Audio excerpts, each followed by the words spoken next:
गहलोत ने पुराना बजट भाषण पढ़ा। 6 मिनट तक पुरानी लाइनें पढ़ते रहे। स्पीकर ने मुख्यमंत्री की गलती को कार्रवाई से निकाला।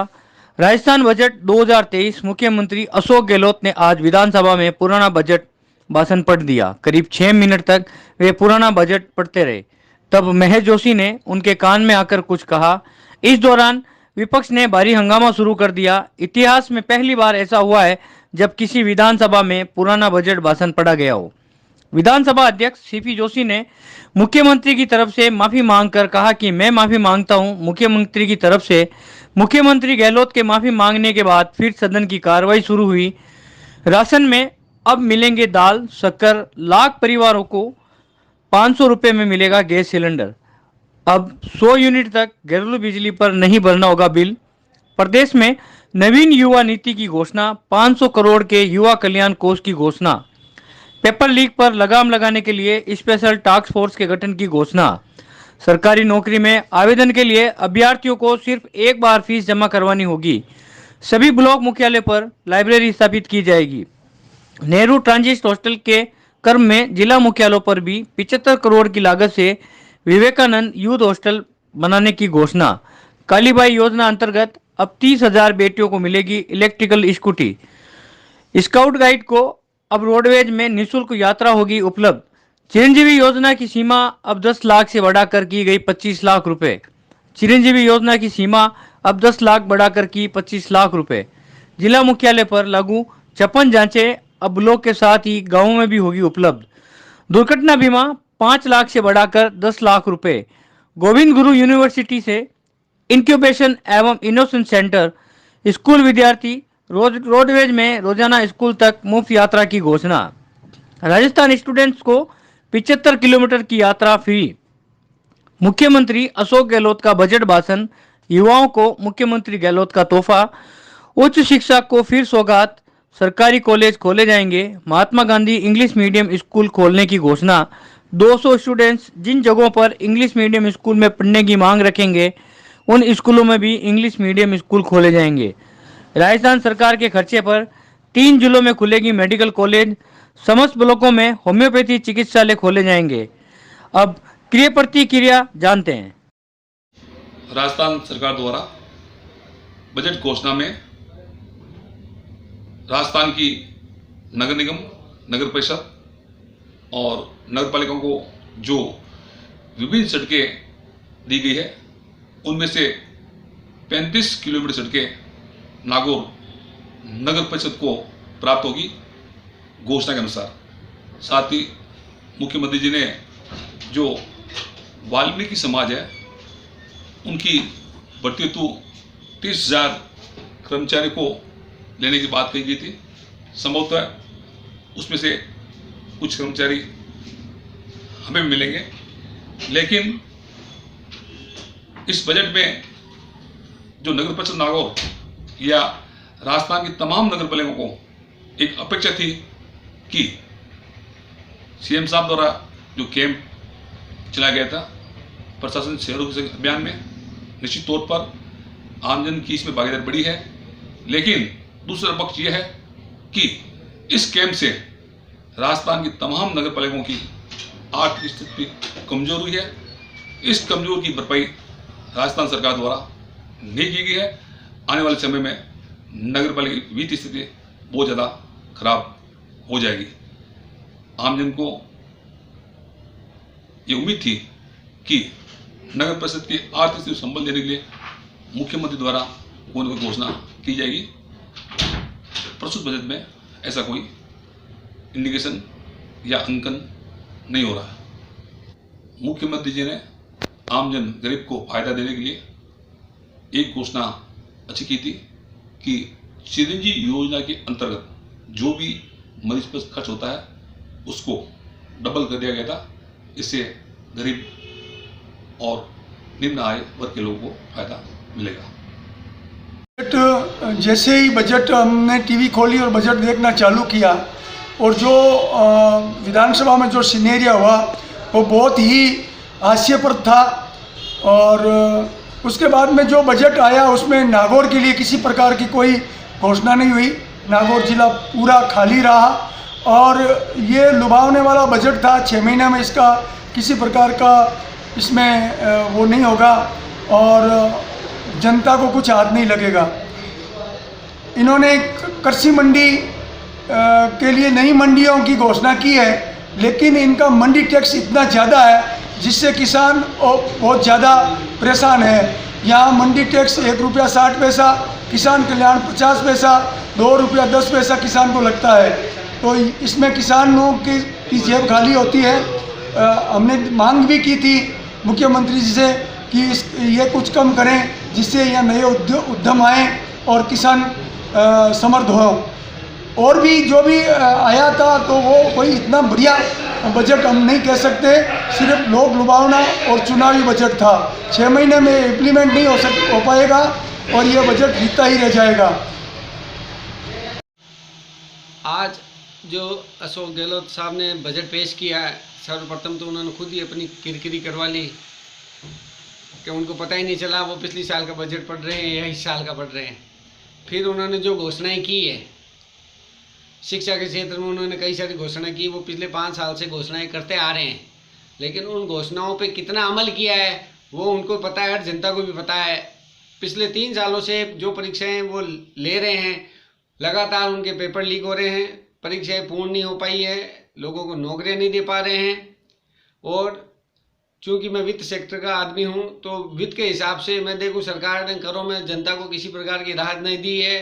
पुरानी जो समस्याएं खड़ी है, जो झगड़े चल रहे हैं, एमनेस्टी स्कीम वगैरह दी है, उस पे उन्होंने किसी तरह का कोई सुधार नहीं किया है, किसी तरह की कोई रियायत नहीं दी है, पेट्रोल पे वेट कम करने की नहीं की है, और सिलेंडर जो उन्होंने छूट दी है लोगों को या मुफ्त अनाज की घोषणाएं की है, इससे कोई जनता का फायदा नहीं होने वाला। आप लोगों को योग्य बनाइए, उनको खरीद के खाने के लिए प्रेरित करिए। आप लोगों को रोजगार नहीं दे पा रहे हैं, उनकी आय नहीं बढ़ा पा रहे हैं, बदले में आप उनको मुफ्त अनाज दे रहे हैं या मुफ्त का सिलेंडर दे रहे हैं या मुफ्त की बिजली दे रहे हैं, तो लोगों को आप एक तरीके से उनकी योग्यता का अपमान कर रहे हैं, उनको निष्क्रियता की ओर ले जा रहे हैं। जहाँ उनको कमा के खाना चाहिए, उनको रोजगार के अवसर मिलने चाहिए, वो रोजगार के अवसर उनको मिल नहीं पा रहे हैं। सरकार पढ़े लिखों के लिए शिक्षा में सुधार की बातें तो बहुत करती है, इंग्लिश मीडियम स्कूल खोलने की बातें कर रहे हैं, लेकिन आज तक उन्होंने इंग्लिश मीडियम स्कूलों में नए सिरे से एक भी भर्ती नहीं की है जहां इंग्लिश मीडियम के टीचर हों।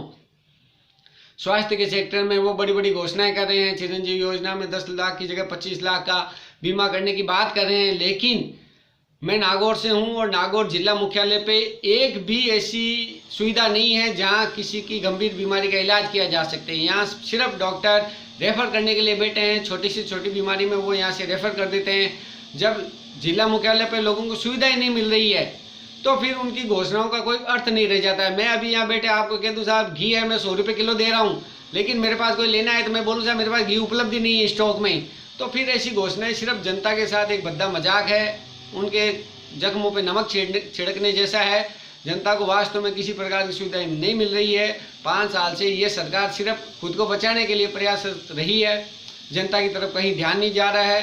क्राइम बढ़ता जा रहा है। पूरे राजस्थान का कोई ऐसा जिला नहीं है जहां गोलीबारी नहीं हुई है, गैंगवार नहीं है, भूमाफिया, बजरी माफिया, ये सब सरकार पे हावी होते जा रहे हैं। इनकी इतनी हिम्मत हो गई है कि ये पुलिस के आला अधिकारियों तक पे हमला करने से नहीं चूक रहे हैं। सरकार अपने पुलिस को नहीं बचा पा रही है, जनता को कैसे बचाएगी? येन केन प्रकारेण अशोक जी सिर्फ अपनी सरकार, अपनी सीट बचाने में प्रयासरत रहे हैं। 5 सालों में इन्होंने जनता के सुख के लिए कोई ठोस कार्य नहीं किया है। तो मेरी नज़र में तो अशोक गहलोत सरकार का ये अंतिम बजट है और उनके जीवन काल का शायद ये अंतिम बजट होगा जिसमें उन्होंने जनता को किसी प्रकार की कोई रियायत नहीं दी है, जनता के हित का कोई ठोस कार्य नहीं किया है। कार्य योजना में आर्थिक रूप से जनता को समर्थ बनाने के लिए किसी प्रकार की कोई योजनाएं नहीं है, मात्र ये थोड़ी घोषणाएं हैं जो उनको खुद को ही पता है वो अगली बार नहीं आ रहे हैं, इसलिए उन्होंने सिर्फ घोषणाएं की है। 50 यूनिट से 100 यूनिट कर रहे हैं, राजकोष पे केवल भार डाला है, जनता के हित के कोई ठोस कार्य उन्होंने नहीं किए।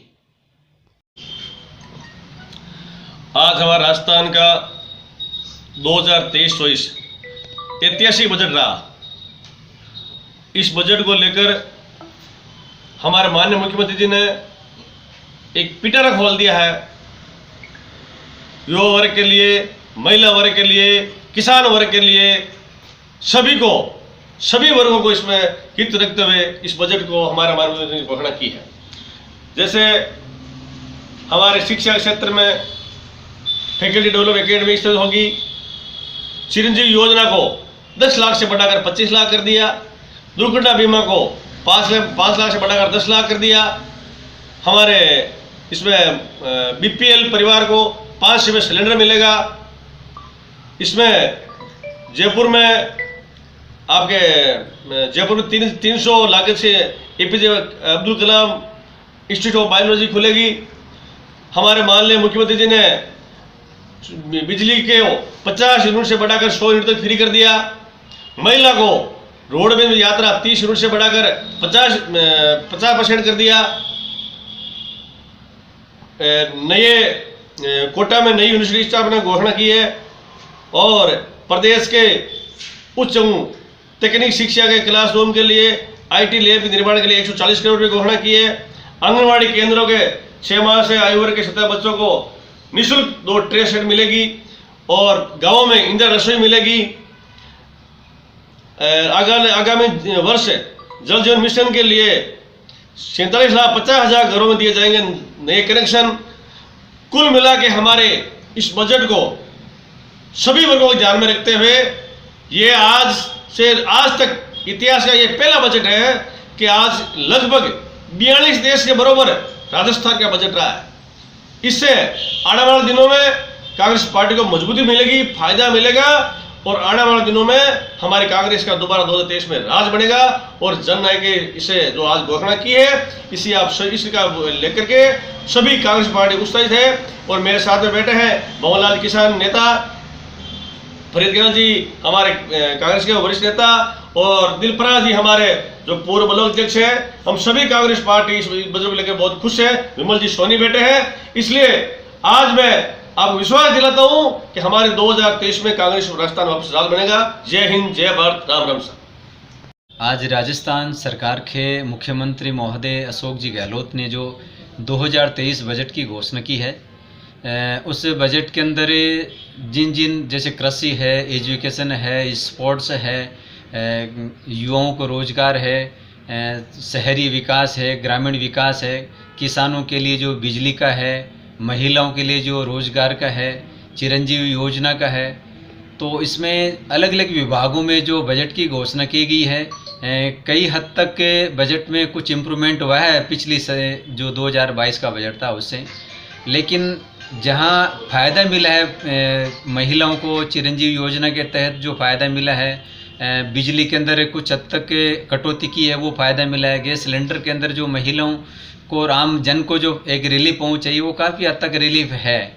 लेकिन मेरा ये मानना है कि जैसे खेल की बात करें, मैं भी एक खेल के रूप में खिलाड़ी भी हूँ, तो खिलाड़ियों को जैसे इन्होंने कह दिया कि जो आदमी एनसीसी का है, स्काउट्स का है या वो अगर कहीं एग्ज़ाम देने जाता है तो उसका किराया नहीं लगेगा। मैं ये कह रहा हूँ इनको खिलाड़ियों को एक आज राजस्थान में राजीव गांधी ग्रामीण ओलंपिक का जो इतना बड़ा भव्य आयोजन किया गया था, तो इनको फोकस ध्यान रखना चाहिए था कि फिर खिलाड़ियों के लिए सुविधा क्यों नहीं दी।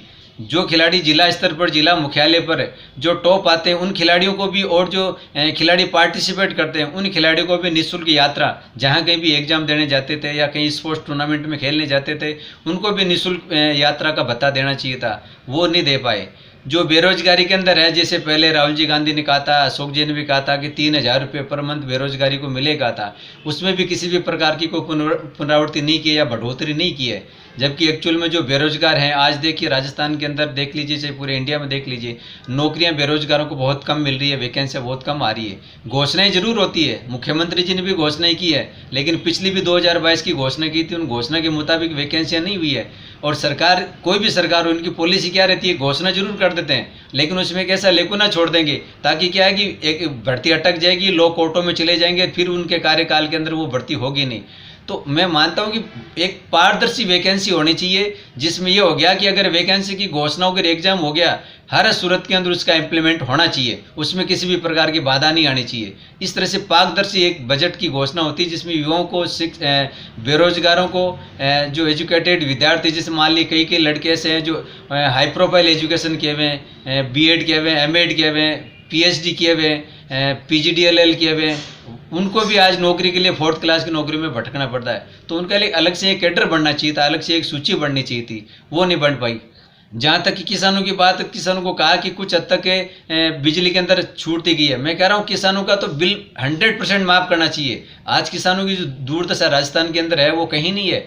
किसान इस तरह से कभी किसान को गर्मी मारती, कभी सर्दी मारती, कभी बरसात मारी। अब देखिए ओलावृष्टि हुई, जब किसानों की पूरी फसलें चौपट हो गई, फिर भी किसान है जो बिल भर रहे हैं। तो ऐसे में किसानों का बिल माफ तो जैसे दिल्ली और पंजाब की तरफ से जो चल रहा है मुख्यमंत्री की घोषणाओं के मुताबिक राजस्थान में किसानों को संपूर्ण बिजली माफ होनी चाहिए। शहरी क्षेत्र में जो जनता रह रही है, जिनके आवास ये ग्रामीण मतलब ये जो घर का बिल है, उस बिल में भी इनको ग्रामीण लोगों को निःशुल्क करना चाहिए था। कॉमर्शियल बिल है उसमें कुछ हद तक मान लो अगर ये बढ़ोतरी नहीं करी तो एक अलग बात थी, लेकिन जो जनरली जो आवासीय कनेक्शन है उनमें बिल्कुल शहरी क्षेत्र में जो परिवार है उनको भी निःशुल्क विद्युत ये करना चाहिए था, लेकिन नहीं कर पाए। जहाँ तक स्कूटी की बात आती है कि बच्चों को स्कूटी दी जाती है, तो मैं कह रहा हूँ कि जो बच्चे एजुकेटेड हैं और बच्चे काफ़ी हाई प्रोफाइल होकर राजस्थान में ज़िले में अगर नाम रोशन करते हैं, तो ऐसे बच्चों को भी स्कूटी फ्री वितरण की योजना होनी चाहिए। एक अलग से कैडर बनना चाहिए। खिलाड़ियों का भी एक ऐसा सिस्टम बनना चाहिए, उनको भी एक फ्री स्कूटी वगैरह मिलनी चाहिए।